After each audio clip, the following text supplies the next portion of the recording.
উদুলি মুদুলি নগাঁৱৰ উৰিয়াগাঁও খেলপথাৰ।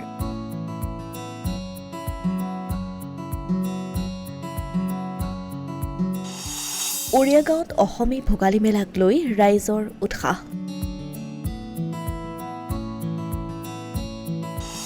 ঐতিহ্যমণ্ডিত উৰিয়াগাঁও খেলপথাৰত আৰম্ভ হ'ল অসমী মেলা।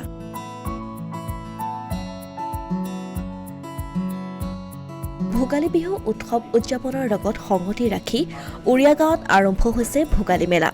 এই মেলাত অংশগ্ৰহণ কৰিছে নগাঁও জিলাৰ বিভিন্ন প্ৰান্তৰ মহিলা আত্মসহায়ক গোটসমূহে।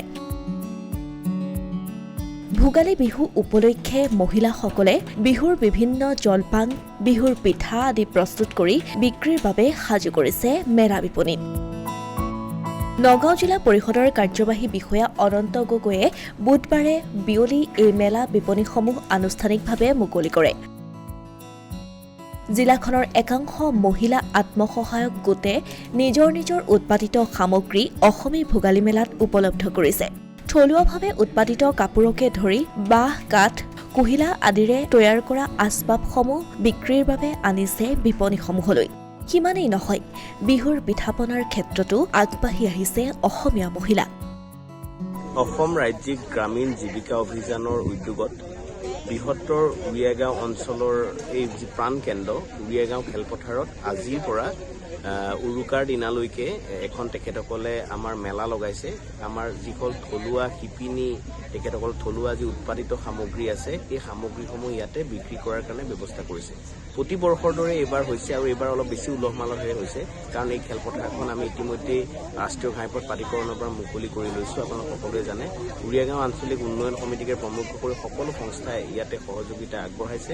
আমি আশা কৰিছোঁ ইয়াতে সকলোখিনি নগাঁও জিলাৰ যিমানখিনি মানুহ আছে উৰিয়াগাঁৱলৈ আহে, তেখেতসকলে বজাৰ সমাৰ কৰিবৰ কাৰণে আহি আমাৰ থলুৱা যিবিলাক উৎপাদিত সামগ্ৰী, পিঠা পনাকে আদি কৰি পেলাই তেখেতসকলৰ যি বস্ত্ৰ আছে, গামোচালৈকে ইয়াতে বিক্ৰীৰ ব্যৱস্থা কৰিছে, সেইবোৰ ক্ৰয় কৰিবলৈ আহিব। এটা কথা আমি ক'ব বিচাৰিছোঁ যে অসম ৰাজ্যত আহি বহিৰাজ্যৰ পৰা বিভিন্ন সামগ্ৰী বিক্ৰী কৰে। যেনেকৈ গামোচাখনকে বহিৰাজ্যৰ পৰা আহে অসমলৈ, আমাৰ থলুৱা শিপিনীসকলে উৎপাদিত আমি কিনিবলৈকে নাপাওঁ, কিন্তু আমি কিনাৰ এটা অৱকাশ পাইছোঁ। আৰু এই সুযোগতে অসম ৰাজ্যিক গ্ৰামীণ জীৱিকা অভিযান আৰু অসম চৰকাৰে যদি আৰু অলপ উদ্যোগ লয়, তেনেহ'লে কিন্তু আমাৰ এই বৃহত্তৰ অঞ্চলতে বহু শিপিনী আছে, যিয়ে তেখেতসকলে তাঁতবাতি কৰিবলৈ বাদ দিলে। বহু এনেকুৱা উৎপাদিত কৰিব পৰা মহিলা আছিলে, সৰবৰাহী মহিলা আছিলে, যিসকলে তিলপিঠা বনাবলৈ বাদ দিলে। তেখেতসকলক যদি এই উদ্যোগটো, এই অভিযানটো, মিছনটোৱে সামৰি লয়, তেনেহ'লে কিন্তু সঁচাকৈ অসমৰ মহিলাসকলে এদিন বজাৰ আৰু পথাৰ দখল কৰিবলৈ সক্ষম হ'ব। আৰু এই ক্ষেত্ৰত বৃহত্তৰ উৰিয়াগাঁও আঞ্চলিক উন্নয়ন সমিতি আছে, তেখেতসকলক সহযোগিতা কৰিব। আজিৰ পৰা আৰম্ভ হৈছে উৰুকাৰ নিশালৈকে। উৰুকাৰ পিছতো আমাৰ অনুষ্ঠান আছে। বিহুৰ দিনা আমাৰ বিভিন্ন খেল ধেমালি আছে, বিহুৰ পিছদিনা সমূহীয়া নখোৱা পৰ্ব আছে। সকলোকে বৃহত্তৰ এই উৰিয়াগাঁও অঞ্চলৰ এই ভোগালী উৎসৱলৈ আমি তেখেতসকলক আমন্ত্ৰণ জনাইছোঁ। বুধবাৰে বিয়লি অসমী ভোগালী মেলা মুকলি কাৰ্যসূচী আৰম্ভ হয়। প্ৰাগজ্যোতিষ বনিয়াই আধৰা মেলা মুকলি কাৰ্যসূচীত বিষয়া শংখপ্ৰবল শাণ্ডিল্য, প্ৰবোধ চন্দ্ৰ বৰা আদি উপস্থিত থাকে। মেলাখনি মুকলিৰ পাছতেই মেলালৈ বুলি জনতাৰ আগমন আৰম্ভ হয়। বৰ্তমান উৰিয়াগাঁও খেলপথাৰত এতিয়া উৎসৱমুখৰ পৰিৱেশ। ভোগালী উৎসৱক লৈ ব্যাপক উৎসাহ উদ্দীপনাৰ মাজতেই এতিয়া অগণন লোকেৰে ভৰি পৰিছে উৰিয়াগাঁও খেলপথাৰ। উদুলি মুদুলি হৈ পৰিছে উৰিয়াগাঁও খেলপথাৰৰ বাকৰি।